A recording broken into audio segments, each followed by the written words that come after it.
Hello, grade 8 science students. My name is Mr. DiTieri. I know everyone clap here. Woohoo! Haha. Okay, so basically, I'm here to help you today to help you get your program set up for your two bumper robot. I know everyone's so happy. Uh, Basically, your robot should have two bumpers to help you navigate out of your box. Let's remember the box. We're just going to go here, and I'm going to draw a box. Terrible box at that, but it's still a box. So we'll open it here, and you should be starting here, and basically navigating this way, and this way, stop, and then go. Right? Basically, your bumper's supposed to help you navigate instead of just making terrible coding. Okay, so we're going to have this. I'm going to go back. So, this code here on my right, you should have. Mrs. Watson should have given you a copy of this. This is going to be your little cheat sheet of C++ coding of trying to understand what's going on. Now, if you miss something, I know you may want to say, oh, Mr. D, I want to look at part of the code. What you could do is literally just pause the video. Just go over wherever the video is playing, probably down here. Just be like, pause, press the button and pause, that or spacebar, whatever works. But basically, you can do that to look at an individual image of this video. Okay, so that's talking about this, and now we're going to go back to this part. Okay, the main part. Everyone wants to see this and copy it, which now I'm going to say this. Big disclaimer. Please do not just copy the program. Pretty self-explanatory. We're all having different robots. Mine's named Sam, yours may be named Tyler, Jim, whatever. They're each individual. So what you need to do is you need to program them individually. So each one's going to have different numbers, different variables, whatever you want to choose. It should still operate nearly the same. So we're going to go through this now, and we have here, this should all look very similar to you, and then we have variables here. That's int, bumper1, bumper2, as you see here. I name those, you can name them something different. It just helps me understand what's going on. They should be ints, and they should be named distinctively different, so you can understand what's going on. You're going to call them upon them again here. Retrieve to bumper1. Look at that. So, okay. So here what we're saying, bumper1 is digital input 1, digital input 2, these parts here. This is where it's in your brain, as in where it's located. Now, a lot of you may not have used a while loop yet. Now, the while loop, that's basically a loop to help you redo something over and over again, okay? So if we took a situation, let's say breathing, right? What I have here, that I know it's a brilliant script here. But basically, what I have here is everything in this loop. Let's say this is a person, right? We have a person here, and they are, let's say it's me, it's Mr. D. Okay, we're just gonna type Mr. D. Oh, for all you who do not know how to spell my name, Mr. DiTieri. There you go, no excuses now. We'll make that 10. Okay, so Mr. DiTieri is here. Now, if I said to myself about, this is me, let's put these together. Okay, so now they're together, yay! Okay, so now if I was out here, right, and I was a robot, I would have to say over and over in my code, basically, Mr. DiTieri, you must stop every second and breathe, or every other second, whenever you want. So I had to go, and that would be 3 lines of code right there. A timer, me breathing, me forcing my lungs to expand, collapse. That is all quite tedious, and it would be a long code, like just line after line after line, just keep going. Kind of ridiculous when it's the same thing over and over. So we want to loop it, make it just go over and over, infinity. Let me do a little infinity symbol for you guys. That's pretty cool, right? There you go. So infinity, as in, just goes over and over. So that's what we want. We want that type of system. So we're going to put me in this system, in the well. Look at that. Now I'm in here. Now I don't need so much code. Now this box here, he's left out. He's not in the code. We don't have to worry about him. He's not in the loop. Basically, everything in this loop will continuously happen over and over. This guy, probably maybe once, depending on what you do in the code. But that's what we want. In this system, we want our bumpers to continuously go. As in, oh, keep doing something until something happens. Now, if we look at this, let's bring it back to the EZC. The while loop actually connects here all the way down here. Everything's included in that. Everything. The only thing that's not included are variables which are initialized before. As soon as you put variables in, they're initialized. Done. Simple as that. So everything's put into this while loop. So while 1 is equal to 1, you need the equals sign. If you don't have equals, the code doesn't understand.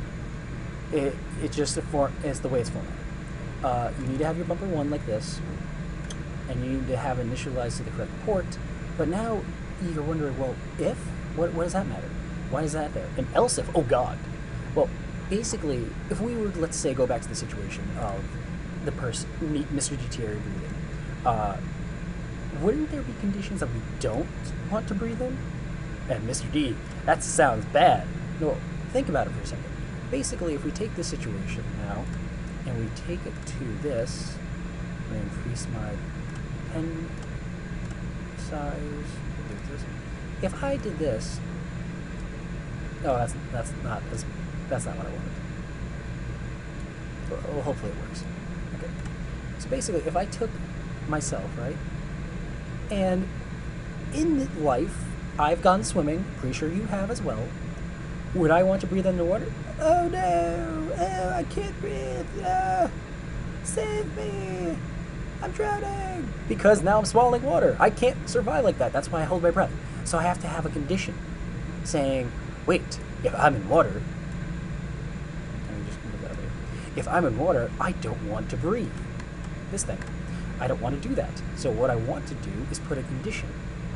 So basically put a little part, in this case, I want to take this out of the circle, or put a subset within the circle that says, okay, this is still the while loop, but over, yeah, let me put this over here.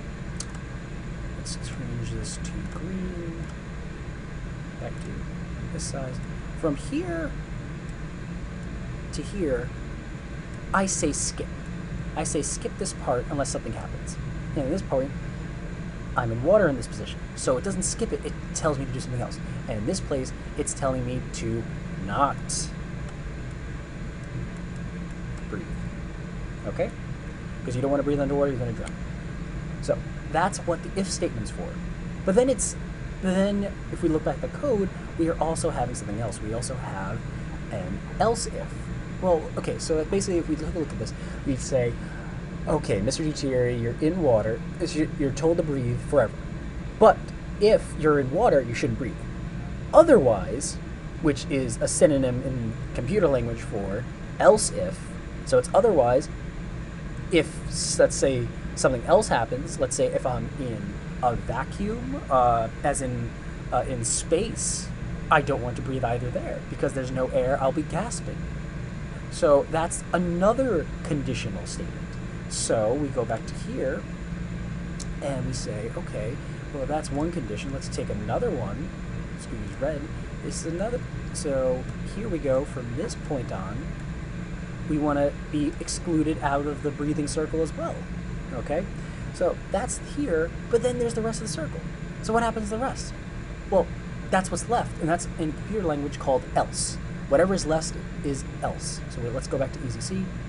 So we have our if starts, then if we have another condition, we have to have else if, which is here, and then we have our final condition, which is else. Everything else that happens in the world, this is what we do. As in, everything else, in this case, I told my robot to go forward here, as you see here, it tells it to go forward, but if I was talking about the Mr. GTR sense, I would be saying every other situation, just breathe. So it's very conditional. So now if we go through this, I'm only going to go through one of these because it's basically a copy and paste for this one. I say if the bumper is hit, so you have to say the bumper is equal to 0 now, because now we said it's 1, but it could be 0, because it has either 1 or 0. Hit or not hit. So now it's hit. What do we tell it to do? I said, I want it to stop. I want to say, motor, stop, freeze. And I tell it for 1 second, freeze for 1 second. Then I say, okay, what do I want to do in this situation? I probably want to back up. Because if you just hit a wall, right? If you just hit a wall, you're probably too close. Probably too close to just turn. Because when you're turning, this end is going to hit that wall. So what you're probably going to want to do is actually, let's go this that, back up and then turn. So this part also doesn't hit here. See that? So look at that. So we're back up and turn. So let's see if the code reflects that. We take a look at it. We say back up for half a second, because this is milliseconds, and then stop, because we want motors to reset again. We say stop for 1 second, and I tell them to spin. Now, remember, we talked about pivoting and spinning. If I wanted it to pivot, I would tell one motor to not move and the other one to move. In this case, I have them both going in opposite directions, aka spinning the robot. I tell that to do it for half a second, stop it for 1 second, so it resets again. So then what happens, Mr. D? What happens if that part of the code's done? Well, what's the condition? Is the bumper hit anymore? No, the bumper's gone because it's away from the wall. So now it goes down to else. What is left? Going forward. Here we go. And then let's say it gets hit again. But now, let's say in some condition, this second bumper is hit. Well, that's the same thing. I basically have the same exact code as I have here, but you just have to include both. That's why it's split up into else if and if. Now, you could combine the bumpers into one if statement, but the reason why I don't is because that won't necessarily help. I would suggest doing one if statement for bumper 1 and an else if statement for bumper 2 if you wanted something different to happen for bumper 2, which most likely will to help you navigate through the maze.